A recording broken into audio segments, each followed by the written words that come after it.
Welcome back to also cybersecurity episodes with Cyberqueen. Cloud security misconfigurations are among the leading causes of recent data breaches. Businesses are moving to the cloud for scalability, flexibility, and cost savings. But many don't realize that the cloud is not automatically secure. A single weak configuration, like an open storage bucket, an exposed virtual machine, or a compromised user account, can lead to massive data leaks, compliance violations, and financial losses. So how do you ensure that your cloud is protected from cybercriminals, insider threats, and misconfigurations? In this episode, we're breaking down practical steps to secure your cloud environment with a focus on Microsoft Azure and Microsoft 365 security tools. Hi, I'm Venicia. I'm the founder of Cyberqueen, a cloud security architect and a Microsoft MVP. Together with Also, we bring you cybersecurity insights packed with the latest news and diverse perspectives. Also is running a series of webinars focused on security, where you can dive deeper into the Microsoft security solutions and hear directly from industry experts. The security series includes both on-demand videos and live webinars. You'll find the links to the webinars and the other learning opportunities in the description, so make sure that you register to take full advantage of these learning opportunities. And as always, remember to check out the Also Cloud Marketplace for more awesome insights. Let's dive into the best practices for securing Azure and other cloud platforms, how Microsoft 365 E3 and E5 features can enhance your security posture, and how you as an SMB can protect your cloud environment. First up, let's talk about why cloud security actually matters. Cloud adoption is growing rapidly. Recent reports show that over 90% of businesses use cloud services in some form, and attackers are shifting their focus towards cloud-based infrastructure. While cloud providers like Microsoft Azure invest heavily in securing their platforms, organizations are responsible for securing how they use the cloud. Some of the key cloud security risks are actually the most basic configuration steps that we have to do as organizations. So the first one is misconfigured cloud services. So many breaches occur due to weak configuration, like publicly exposed storage accounts, improperly set identity permissions, and open network ports.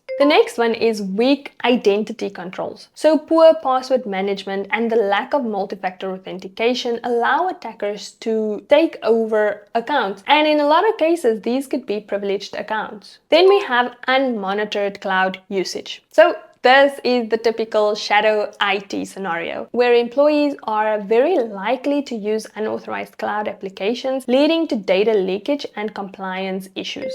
Then insider threats. So this is where employees or contractors with excessive privileges may intentionally or unintentionally expose sensitive data. The lack of security monitoring is a major issue. Without continuous security monitoring, businesses really miss the early warning signs of an attack. It is a common misconception that cloud providers handle all security. But under the shared responsibility model, cloud providers secure the infrastructure, while businesses must in all cases secure their data and identities. The responsibilities shift when using infrastructure as a service, platform as a service, and software as a service, but in all cases, the organization is responsible for their data and the identities. All right, now let's shift focus into securing Azure and other cloud services that you may be using within your organization. The first step to look into here is identity and access management. So this is really the first layer when it comes to cloud. The identity has become the new security perimeter in the cloud. If an attacker gains access to a privileged user account, they can bypass the traditional security defenses.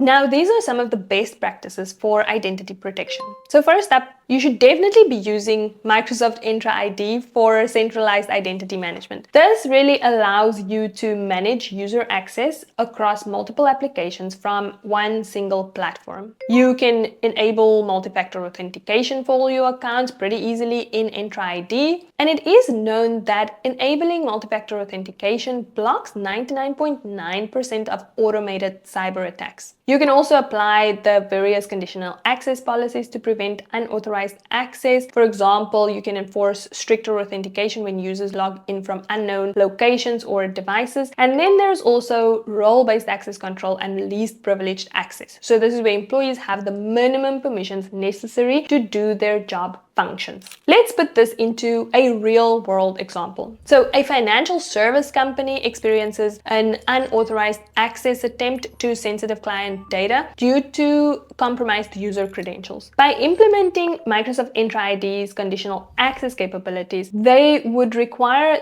the employee to use multi-factor authentication when logging in from outside of their corporate network. Now, this would prevent the attacker from using stolen credentials to access any sensitive data or financial records. When it comes to Microsoft 365 E3 and E5 for cloud security, there are some common differences here. Now, Microsoft 365 provides different security capabilities and features based on the license type that you have. So, as an example here, Microsoft 365 E3 includes the standard security controls like MFA, conditional access, and basic security monitoring, while E5 provides an extended version. So this is advanced security capabilities, which includes Defender for Cloud Apps capabilities, the identity protection capabilities, privileged identity management, and access reviews. This also helps with automated management and threat response. If we dive deeper into the E5 security enhancements, Defender for Cloud App will help you to monitor cloud usage and detect risky behaviors like unauthorized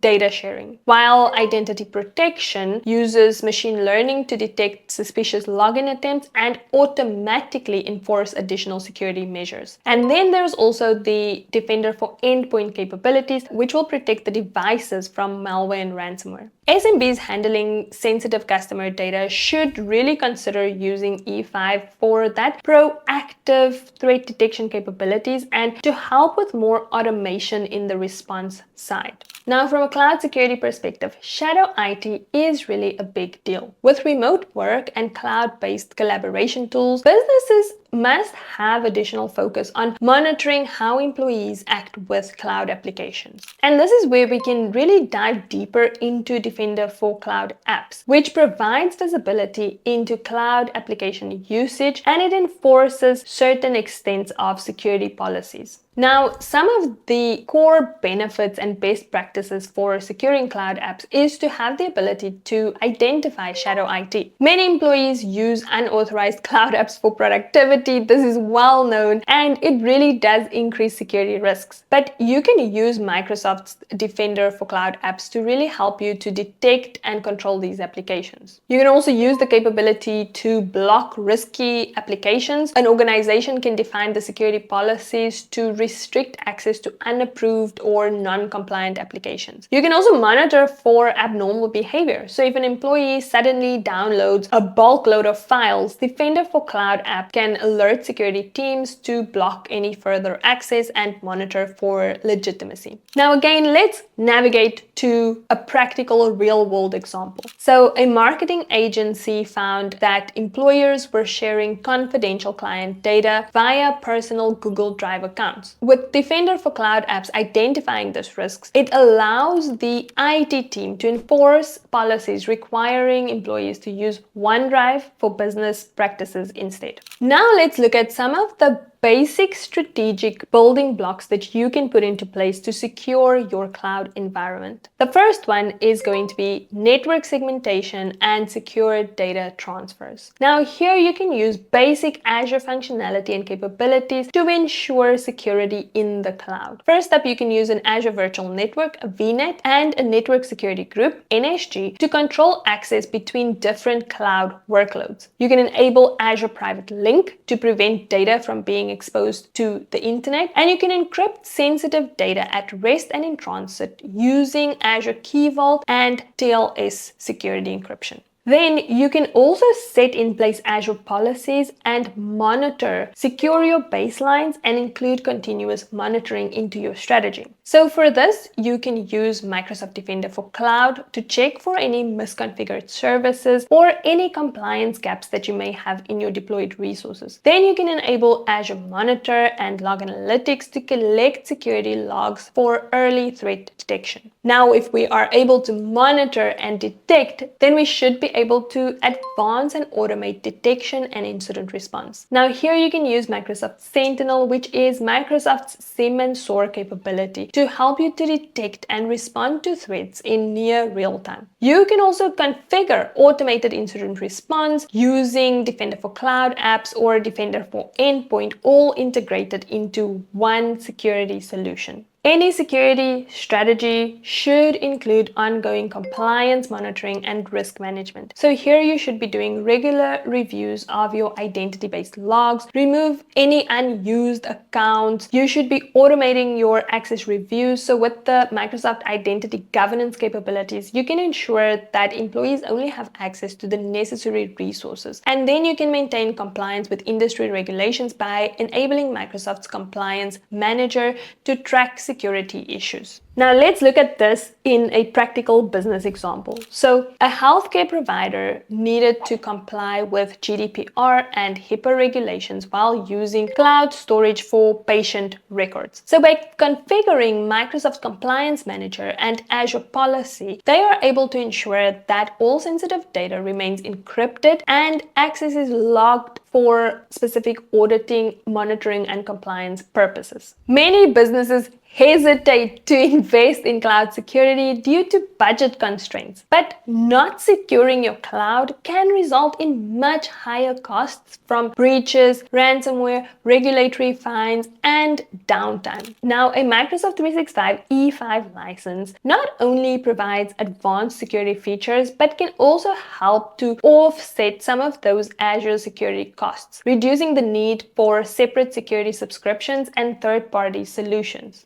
If we look at how E5 can help to reduce security costs in Azure, we have to consider built-in security versus additional Azure security spending. With the Microsoft 365 E5 product stack, many critical security tools are already included, which reduces the need for additional Azure security services. Now, businesses without E5 does often need to purchase individual security solutions like identity protection. So E5 already includes the Azure P2 licenses for advanced identity protection and privileged access management. Then with E5, those features for advanced identity protection are already included, which leads to significant cost savings over time. Then there's also the Defender for Office 365 and Defender for Cloud apps that help to reduce the need for separate tools for these specific problem statements and for the requirement of monitoring for shadow IT and monitoring for data security across the SaaS application landscape, especially as it pertains to the Microsoft applications and to email security. Now, many organizations use third-party solutions for CSPM, which is the Cloud Security Posture Management capabilities, and for SIEM services, which can be costly. With the combination of Defender for Cloud and Microsoft Sentinel, it directly addresses this problem.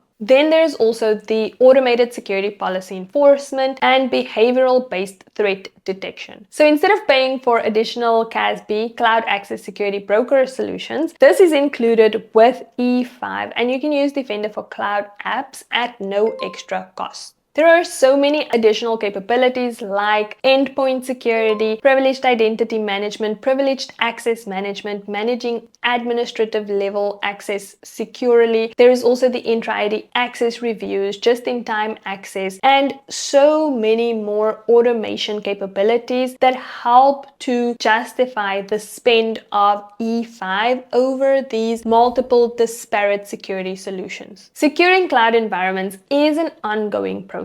By implementing identity security, access controls, continuous monitoring, compliance policies, and certain levels of automation, you can significantly reduce your cloud risks. Now, to summarize, some of the key takeaways here is Focus on enabling multi-factor authentication and conditional access to protect against identity-based attacks. Start to use the capabilities of Defender for Cloud apps to monitor for user behavior and prevent the data exposure risks. Apply the basics: network segmentation, encryption to protect and segregate cloud workloads. Use the Microsoft 365 E3 or the E5 advanced security capabilities to truly enhance your cloud security posture. And then continuously assess for security risks using Defender for Cloud and Microsoft Sentinel. Don't forget to visit the Also Cloud Marketplace for more tools, resources, and just to gain knowledge to strengthen your security posture overall. Until next time, remember to stay vigilant and stay secure.